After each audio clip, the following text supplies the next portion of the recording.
You just realized your business needed to hire someone yesterday. How can you find amazing candidates fast? Easy. Just use Indeed. Stop struggling to get your job post seen on other job sites.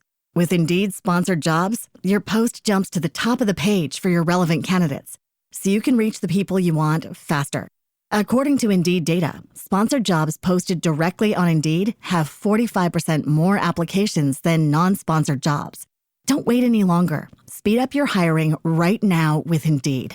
And listeners of this show will get a $75 sponsored job credit to get your jobs more visibility at Indeed.com/kidsandfamily. Just go to Indeed.com/kidsandfamily right now and support our show by saying you heard about Indeed on this podcast. Terms and conditions apply. Hiring? Indeed is all you need.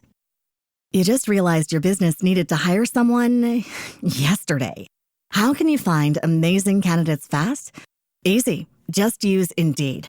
Stop struggling to get your job post seen on other job sites. With Indeed sponsored jobs, your post jumps to the top of the page for your relevant candidates, so you can reach the people you want faster. According to Indeed data, sponsored jobs posted directly on Indeed have 45% more applications than non-sponsored jobs. Don't wait any longer. Speed up your hiring right now with Indeed. And listeners of this show will get a $75 sponsored job credit to get your jobs more visibility at Indeed.com/ARTS. Just go to Indeed.com/ARTS right now and support our show by saying you heard about Indeed on this podcast. Terms and conditions apply. Hiring? Indeed is all you need. This is Orson Welles speaking from London.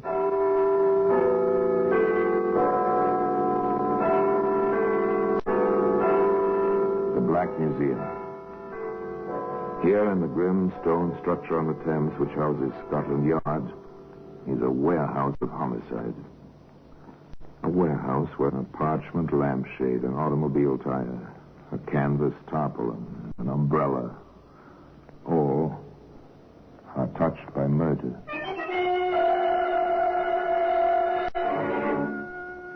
Here's a dictionary. It's a familiar object. French into English, English into French. Every high school student knows what these books are like. Word here, phrase there, merci, thank you, merci. And of course, a use common to most young men in countries not their own. Je t'aime. Je t'aime. Oh, you sound so passionate, Jules. What does that mean? In the little book, one moment, je t'aime and I love you.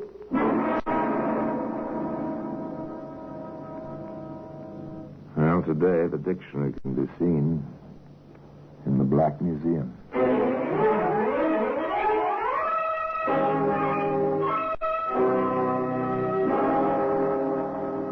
From the annals of the Criminal Investigation Department of the London Police, we bring you the dramatic stories of the crimes recorded by the objects in Scotland Yard's Gallery of Death, the Black Museum.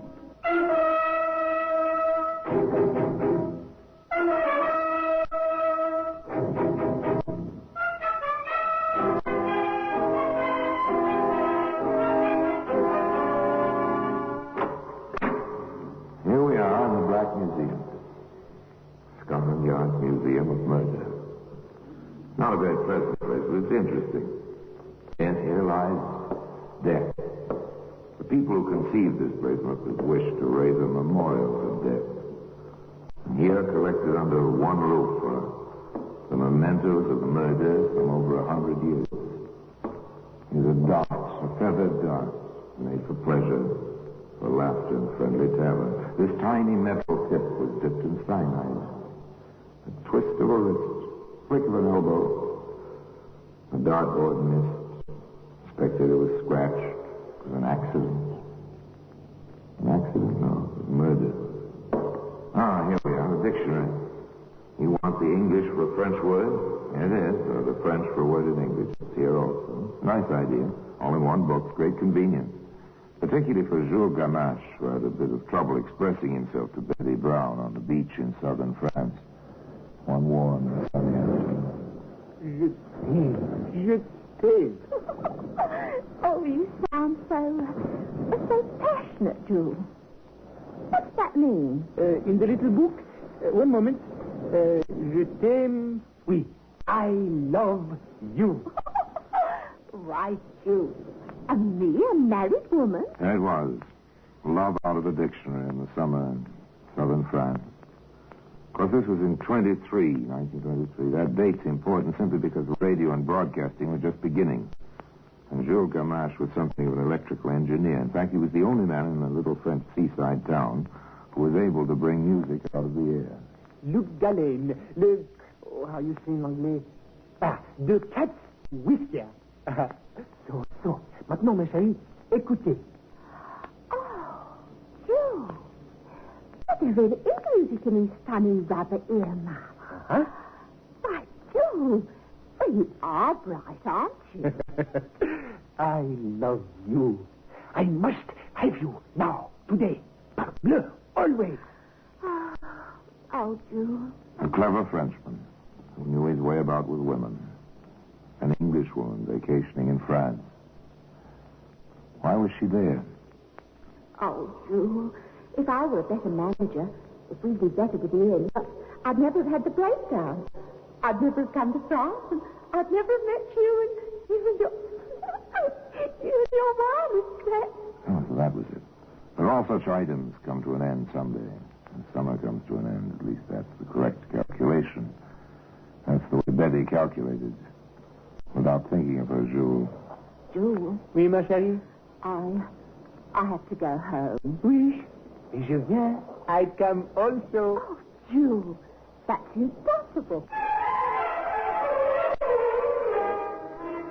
However, the usual sighs and protestations, of course. It was just a brief interlude. Betty was a trifle saddened to let it go. After all, when a woman is crowding 40...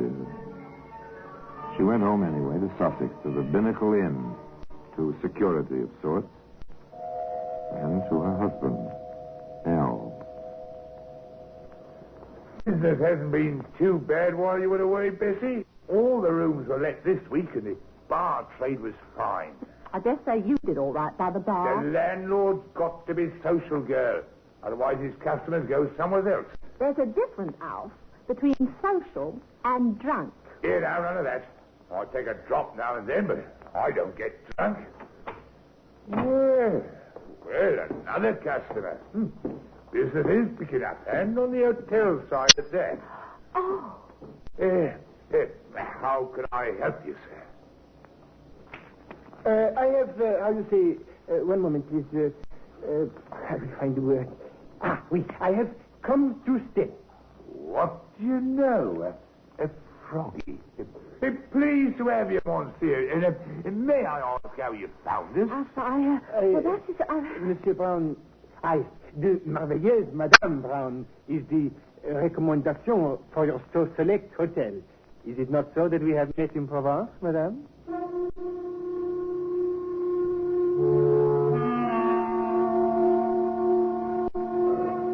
The little Frenchman must have been mad. Mad with love. Or just a little touched in the head. In any case, he'd come just as he said, to stay. As he explained it to Al Brown. I am, how you say, an inventor. I have much great ideas. Yes, sure, Gamache, sure. But do you make any money? To make money? Je ne comprends pas. Money, shillings, francs. Oui, beaucoup d'argent. Oh, right now I wait from Canada. Much money. And what do you invent to get all this beaucoup money? The wireless. I am in the wireless very much interested. Well, monsieur, if you can get music out of the air, maybe you can get some money out of the same place to pay what you owe us. Huh? You've been here a month now, and we haven't seen a shilling on your board bill. Board bill? Comment? There was another conversation shortly thereafter on the same subject, if not exactly on the same light level. Look, Betty, he's your friend. We've got to have some money. How can I ask him for money, even if he is our friend? Yours, not mine. He doesn't take walks with me every afternoon. Alf Brown, are you suggesting? I'm not suggesting, dearie. I'm telling you. Get some money out of him or out he goes. You're supposed to be the business head in this family. All right.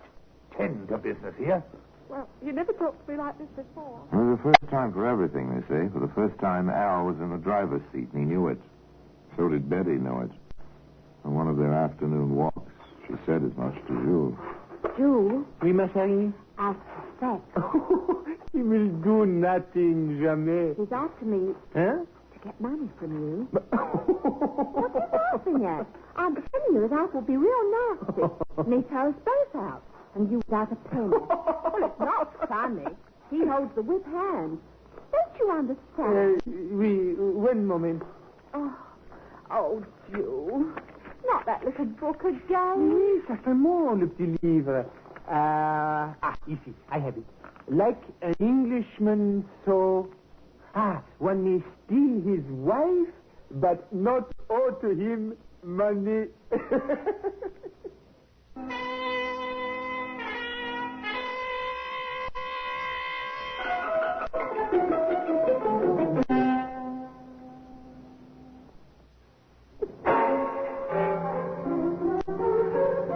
Jules was self-confident, to say the least.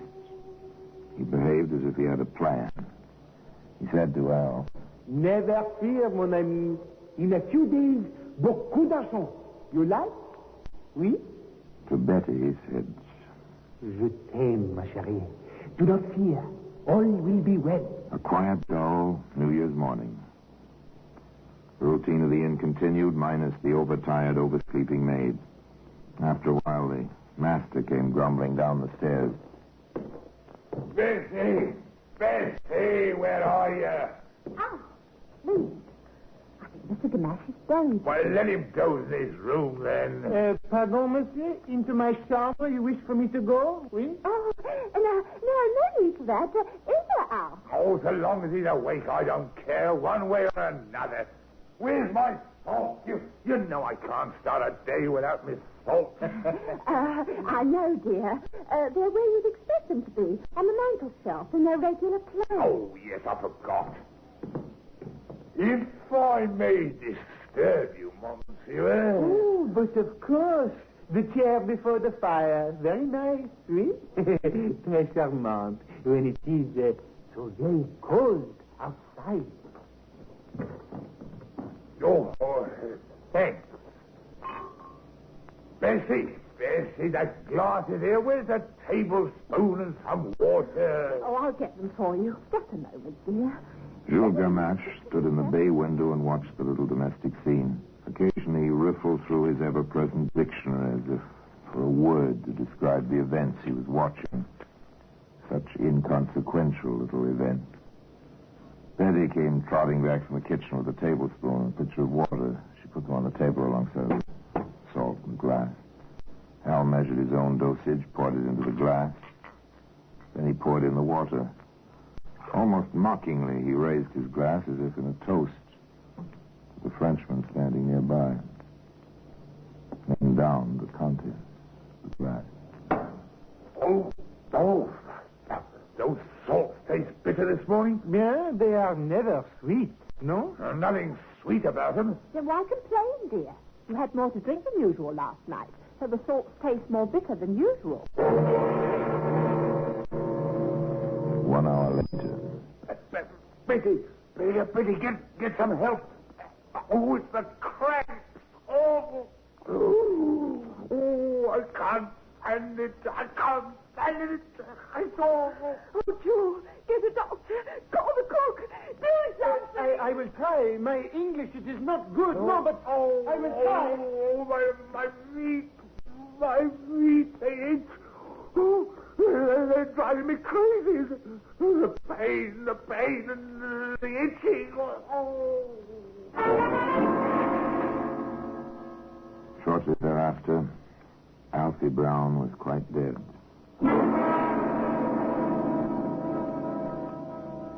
And so the tragedy reached its climax. And playing its little part in that tragedy was a certain dictionary. You just realized your business needed to hire someone yesterday. How can you find amazing candidates fast? Easy. Just use Indeed. Stop struggling to get your job post seen on other job sites. With Indeed sponsored jobs, your post jumps to the top of the page for your relevant candidates, so you can reach the people you want faster. According to Indeed data, sponsored jobs posted directly on Indeed have 45% more applications than non-sponsored jobs. Don't wait any longer. Speed up your hiring right now with Indeed. And listeners of this show will get a $75 sponsored job credit to get your jobs more visibility at Indeed.com/ARTS. Just go to Indeed.com/ARTS right now and support our show by saying you heard about Indeed on this podcast. Terms and conditions apply. Hiring? Indeed is all you need. Other shows we have for you to enjoy at myclassicradio.net. The Avengers was most certainly not a household name in South Africa prior to the radio series. With no national television service until 1976, the mechanism simply was not present in the country to show television programs to mass audiences. While many other countries reveled in the filmed adventures of John Steed and company, South Africa was not equipped to join in the fun. The series took Britain by storm and made a major impression in the American markets, being the greatest of rarities, a British series given a network transmission slot. However, as a filmed series, rather than a videotaped one, The Avengers was able to gain a modicum of exposure in South Africa through film rentals. Come and listen at myclassicradio.net. Which, as I told you, can be seen today in the Black Museum.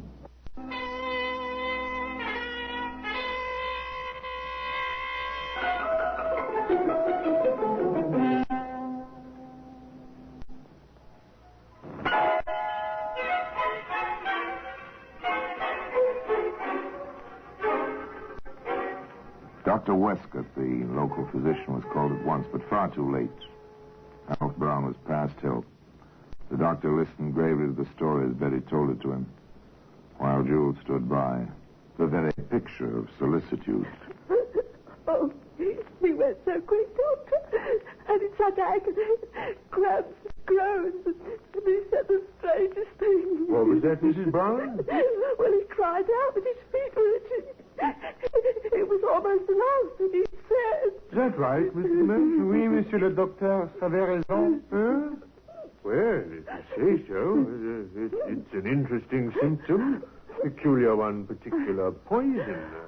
Though how this household will come by it, I haven't the slightest idea. Poison? But, Doctor, it was his sauce. Although he did complain that they tasted more bitter than usual. Anything else, Mrs. Brown? No, nothing else. Oh, I'm so upset, confused. But what poison? How? Itching feet, bitter taste, great pain, or do they all point to strychnine? But of course we won't be able to know for certain until there's been a post-mortem. Oh, Doctor, why? Well, I can't sign a certificate under these circumstances. I have to notify the coroner and the police. Oh. Now, I think our next precaution is for you to give me the bottle, the spoon, and the glass into my charge. Where are they? Oh, I don't quite... Jules, Mr. Gamache, do you remember? Je ne sais pas, madame. Je ne comprends pas. Oh, come, Mrs. Brown. Now, pull yourself together. You want to catch the party who poisoned your husband, don't you? Perhaps there was a better question than Dr. Westcott realized. It was pure rhetoric at that moment, as far as he was concerned. Of course, the widow wanted to catch the murderer. Still took a bit of concentrated prodding of Betty's memory until she said, I know now, Doctor. I put them in the drawer of the kitchen table when I left Port Alfred for a moment to fetch some tea and soda. I thought it might help. They found the bottle and the glass and the spoon in the kitchen table drawer. The doctor looked at them closely. Someone's washed these thoroughly. There are still traces of water in the bottle and the glass. Mrs. Brown, I'm going to the police at once. And Dr. Westcott went to the local police. The local police went to Scotland Yard. Betty Brown went to Jules Gamache. You did it, Jules. I don't know how, but you did it. Moi? Ma chérie, ma foi, impossible. You did. You killed Alfred, and you stayed right there and watched him die. Betty, you are most... how is it? Oui, you are most hysterical. You know I do not kill your Alfie. You must know this. I know. I feel it in my bones. You killed him. Go away, Jules. Go away. I never want to see you again as long as I live.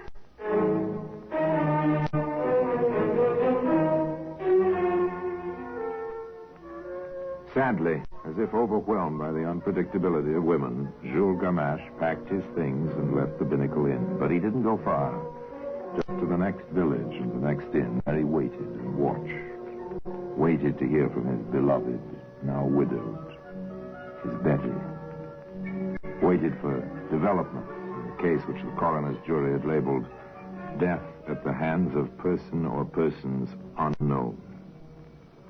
The developments were not long in coming. My name is West, Mrs. Brown, Inspector West, Scotland Yard. My credentials. Yes, sir. I have a few questions, particularly concerning the disposal of the poison. I'll try to answer them, Inspector. Do you know who washed out the bottle and glass? No, I'm afraid I don't. I left them in the kitchen. We were all so upset by poor Alfie's suffering. We were rather hysterical, I'm afraid. I understand. No idea on that. I see. Tell me, Mrs. Brown, have you ever used any kind of weed killer in the garden of this inn? No, sir. Not that I know of. Poison for rodents, rats, mice, and so on? No, sir. We've never been troubled by such. Have you any idea who might have wanted to kill your husband, Mrs. Brown? No, I haven't. Thank you very much, Mrs. Brown. If I could... The inspector left the front of the house, so to speak, and visited below stairs. He had a nice talk with the cook over a cup of tea. Mrs. Davis, did you wash out the salts bottle? No, why should I? I've got enough work. And that was New Year's Day. The maid didn't come in. I had to clean up, too. Pity, not much of a New Year in this house. Did you notice the bottle at all? Oh, I remember saying to Mrs. Brown that there wasn't much more than a tablespoon left in it. And perhaps she better order another bottle in case Mr. Brown was getting mad if he had none. Now, this is important, Mrs. Davis. Can you place anyone at all, in this kitchen between the time Mrs. Brown brought the bottle in here and the time Dr. Westcott took it away? No one but the Frenchman, sir. Mr. Gamesh. I seem to remember, sir. I wouldn't want to get him in no trouble unless he deserved it. But he did come in here and jabber at me. And then he used his little book. Little book? He's got a dictionary. Looks up the French and finds the English. Right comical he is sometimes. I see. Then he looked in his dictionary. And he said bottle. He said something else. I didn't pay much attention. I just pointed at the kitchen drawer. Did he take the bottle out of the drawer? I wouldn't know, sir. For all I know, he just wanted to be sure it was in a safe place. I heard him open and close the drawer, that was all. Then he went out. Did he have a chance to put it back? Lots of chances. I was that busy running in and out. That's too bad. Oh, excellent tea, Mrs. Davis. The inspector was never a man to accept loose ends. He ran all his leads to earth. This is the approach which brought him finally to where Jules Gamache was staying. Do you accuse me, Inspector? Merely asking routine questions, Mr. Gamesh. Did you have any reason to dislike or resent Mr. Brown? None. No, but of course not. Have you ever had any strychnine in your possession? No, but pourquoi? Why should I? I can't say, sir. I can only try to fill in the blank spaces. Someone, you see, gave Mr. Brown the opportunity to poison himself. That kind of gift is murder, Mr. Gamesh. Naturellement. I'm afraid I must ask you to remain in England, sir, until the case is closed. But for me, this will be a pleasure. I assure you, Inspector, I wish to see vengeance on this murderer. I loved Mr. Brown, almost as a brother.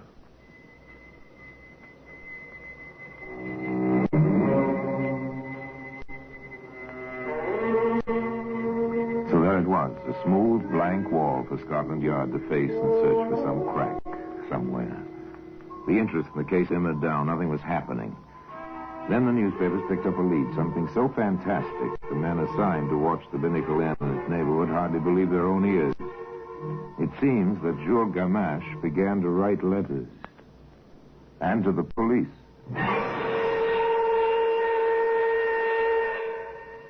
There is one suspect who had not been questioned. A man long subject to Alfred Brown's whims and temper. The pot washer at the inn, known to me only as Georges. I point the finger of suspicion. Observe, gentlemen of Scotland Yard, the comings and goings of Monsieur Arthur Brookfield, solicitor to Madame Brown. This man is in and out of her residence at all hours. Certainly not all of this can be on business. Was jealousy entering the picture now? The letters aroused a good deal of attention once they leaked to the newspapers, as such things have a way of doing. Jules Gamache was quite pleased when the reporters swarmed about him and the photographers took his picture. Many times, in many poses. This was fame, at last, for an impoverished inventor living on his wits.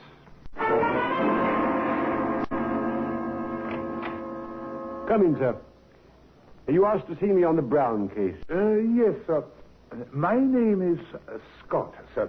I'm the owner of a chemist's shop in Woking. Not too far from the Binnacle Inn, is it? Just far enough to miss some of the news, but this morning I saw this newspaper. Ah, yes, our French friend. Do you know him? He was a customer of mine a few weeks back, just before Christmas. Go on, Mr. Scott. He asked for strychnine. Oh, what excuse did he give? Oh, something about experiments in the wireless. He kept consulting a small English-French dictionary to express himself. The wireless, yes, that's the new excuse. Although why they should think the wireless operations entail the use of poisons is beyond me. Did you sell him any? I did. I made him sign the poison book. The name he used was Hatch. Mr. Scott, do you think you can identify this man among a dozen others?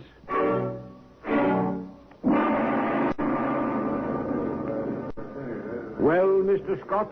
That's he, sir.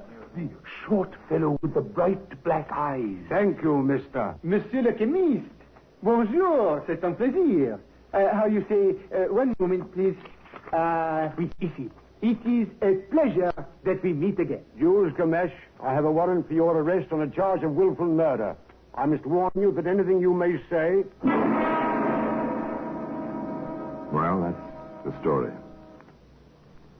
And today, the dictionary which played its part in that story can be found in its place in the Black Museum.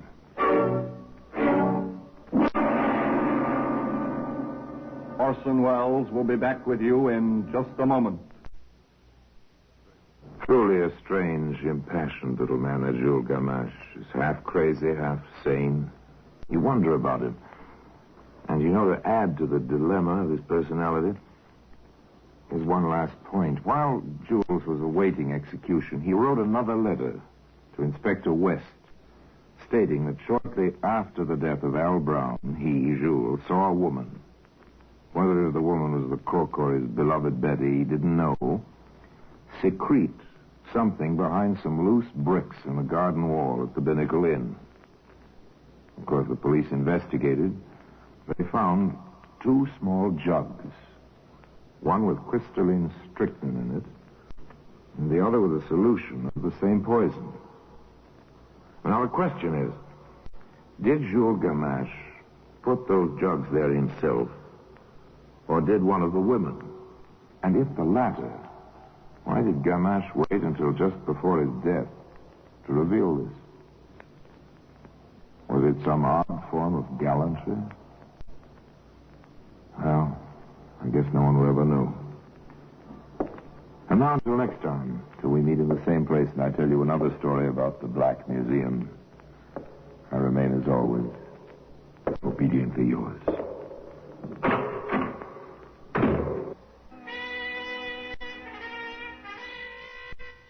This is WDCB-FM, Glen Ellen.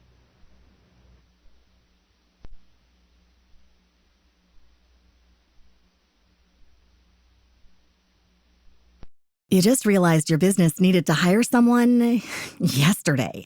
How can you find amazing candidates fast? Easy. Just use Indeed. Stop struggling to get your job post seen on other job sites. With Indeed sponsored jobs, your post jumps to the top of the page for your relevant candidates, so you can reach the people you want faster. According to Indeed data, sponsored jobs posted directly on Indeed have 45% more applications than non-sponsored jobs. Don't wait any longer. Speed up your hiring right now with Indeed.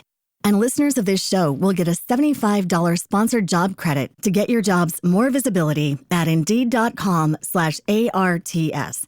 Just go to Indeed.com/ARTS right now and support our show by saying you heard about Indeed on this podcast. Terms and conditions apply. Hiring? Indeed is all you need. Other shows we have for you to enjoy at myclassicradio.net. The Black Museum was a 1951 radio crime drama program independently produced by Harry Alan Towers and based on real-life cases from the files of Scotland Yard's Black Museum. Ira Marion was the scriptwriter, and music for the series was composed and conducted by Sidney Torch. Although often mistakenly cited as being produced for the BBC, the series was produced and syndicated commercially by Towers throughout the English-speaking world. Come and listen at myclassicradio.net.